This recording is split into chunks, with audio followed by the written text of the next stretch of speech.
My dear friends, the Talmud says that why is it that we have days of mourning on Tisha B'Av? Because of the story of the spies. I'm sure many of us know the story. The spies were sent out by Moshe to spy out the land of Israel. And they came back. And they said, it's a good land. It's a wonderful land. Much good fruit. It's beautiful and wonderful. It's a land that flows with milk and honey.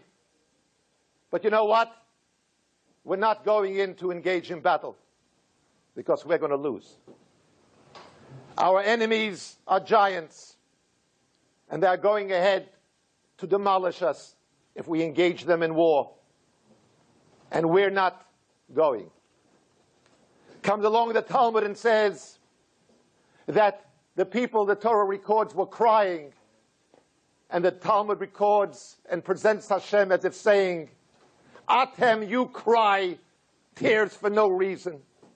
I am going to give you a reason to cry, and there's going to be tears for many generations. And therefore, the night that they came back with the report, the time that they cried for the spies cried on Tisha B'Av, on the 9th day of Av. And so Hashem said, there's going to be a 9th day of Av in the future. There's going to be the destruction of the temples. I'll give you a reason to cry. Now, when you and I take a look at that passage, we come along and ask the following question. What's going on? I want you to know, my dear friends, every text is a gold mine. And we have to dig into the text and ask the text, what is it that you want of me? What are you saying to me? What do you want me to learn from you? What do you mean by the phrase, we were crying tears for no reason, and now, Hashem, you're going to cause us to cry in the future? What is the connection between the sin of the spies and the ultimate destruction of the temple? I suggest, ladies and gentlemen, that one way of looking at the text is that the text is saying as follows. What would have happened if we went into and conquer? What if we went into the land because God said to us, we can win and emerge victoriously? What would we have done? We would have caused the glory of God to become sanctified throughout the world. Why? Because by odds, natural odds, we should have been demolished. But because Hashem gave us the permission to go in, the commandment to go in and conquer, what would we have demonstrated for the world? We would have demonstrated to the world, God runs the world.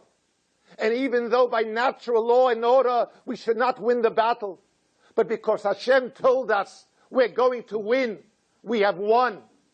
So there would have been Kovot Shemayim. We would have been the instrument for the glory of God to be permeating throughout the world. So comes along Hashem and says, you had the opportunity to be instruments of Kovot Shemayim, of bringing dignity to Hashem. So Hashem says, there will be other reasons where there will be a diminishing of the dignity of Hashem. The Bet HaMikdash will be destroyed. What is Hashem saying? You had a glorious opportunity to sanctify my name. You had the glorious opportunity of bringing me dignity, but you failed.